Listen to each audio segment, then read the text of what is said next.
everyone, this is Big Entertainment and we are back again, and here now we have another video for you, and we're going to talk about Scarlett Johansson and the recent news that she has finally settled her lawsuit and dispute with Disney. Now, for anybody who doesn't know, the original issue was that Black Widow, the superhero movie, was released simultaneously on theatres and streaming on Disney Plus back in July the 7th. Now, Scarlett Johansson and her management team claimed that this had a major effect on the film's box office theatrically, and its underperformance was directly responsible for it being released also on Disney Plus. Now, of course, the reason for this is that once it's available on streaming, it's then far more susceptible to being pirated and viewed a lot more by people online for free. And that was certainly the case with Black Widow. It was initially deemed the most pirated movie of all time.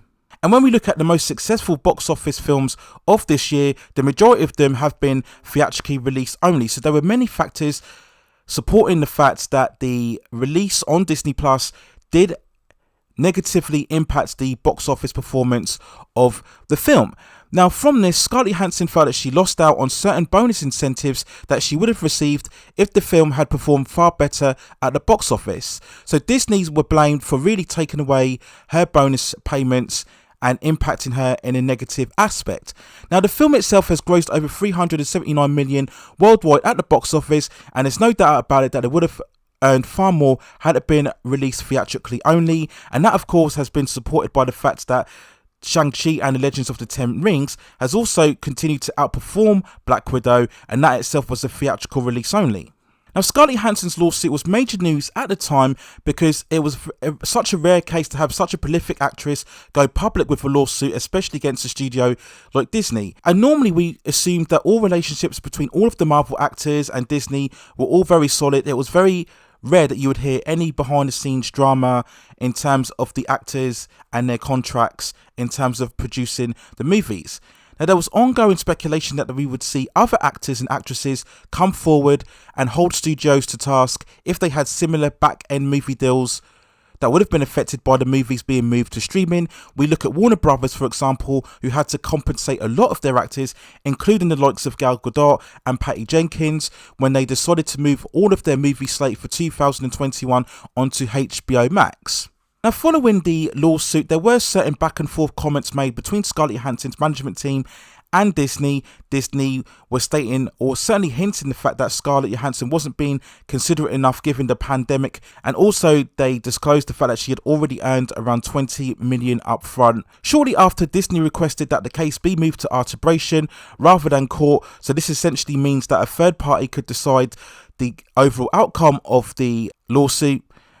And for me, this indicated that Scarlett Johansson very much had a case. Now, to be honest with you, we all knew this would get settled out of court because this is how the things are. Studios do not want issues like this being brought out in the open. And of course, if you can't agree for it to go to arbitration and it goes to court, that means then that Disney would basically have to disclose a lot more of their financial books in terms of the box office and also the streaming content. And they do not want to do that. It just means everything gets dragged out in the open, and of course further details could have been disclosed about other cases, and this would encourage other actors to maybe speak out as well. So Disney, of course, wanted all of this to be settled quietly, and we knew this would be the end result of this particular case. So the settlement really works out better for all parties involved. Again, for me, the fault really lies with Disney. Why did they really let this get out in the first place? They could have easily resolved this by renegotiating her contract when they decided to move the movie over to Disney Plus streaming, and then we would have never got to this situation in the first place. So to be honest, it all seems a bit of a pointless exercise, but overall it's a happy ending for Scarlett Johansson, who has recently gone on social media claiming that she's very pleased with the outcome and that all differences between her and Disney have been resolved, and that she looks forward to working with them in the future. It was planned that they were going to work together for a Tower of Terror movie, and we all assumed that that wouldn't be the case following this lawsuit, but now all differences have been resolved. Maybe we will see that project come back to fruition, and who knows, maybe in a couple of years' time we may see further appearances of Black Widow later on down the line in further Avengers movies as well. So really, all's well that ends well, especially for Scarlett Johansson, who essentially has won the case. If she really didn't have a case, the studio would have quite happily let her push forward, and then she would have lost out in the long run. So I think overall, this is a lesson to be learned for any actors or actresses who have any disputes with a certain studio. If we look at how well Scarlett Johansson has handled this issue, she didn't post any messages on social media. She let her management team handle it. She kept herself very composed. There was no controversy, no PR stunts or antics following this lawsuit. Again, this is the right thing to do because, as I mentioned in previous cases involving the likes of Gina Carano and Ray Fisher, what's most paramount to any actor or actress is their image, and they want to try and keep that as clean and drama-free as possible. And that's what Scarlett Johansson has done here. She's let things play out, and as a result, she's overall got her settlement and got her victory. So she can now carry on with her career if she wants to.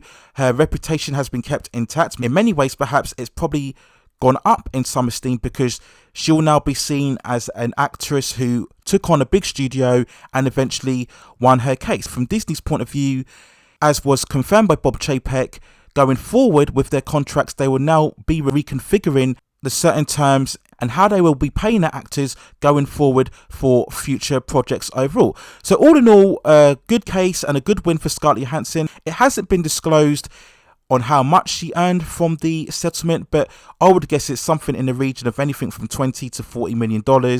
Otherwise, why would she have settled in the first place? So a good case for Scarlett Johansson and a good victory, and perhaps a good lesson overall going forward for any other actor or actress who wants to settle any disputes going ahead with a studio. So those are my quick thoughts and feelings on Scarlett Johansson settling her lawsuit with Disney. Let me know what you think in the comments below. How well do you think this is handled? Do you think Disney could have settled this in the first place by renegotiating her contract once they decided to put the project on Disney Plus? How do you think this will impact the studio and the industry going forward in terms of any other actors who have got certain contractual agreements like Scarlett Johansson? How do you think they will handle disputes like this in the future? Let me know what you think in the comments. Please also hit and like the subscription and notification buttons so I can provide you with more high quality content like this in the future. But that's it for now. Take care of yourselves, stay at safe distances, and I will see you very, very soon.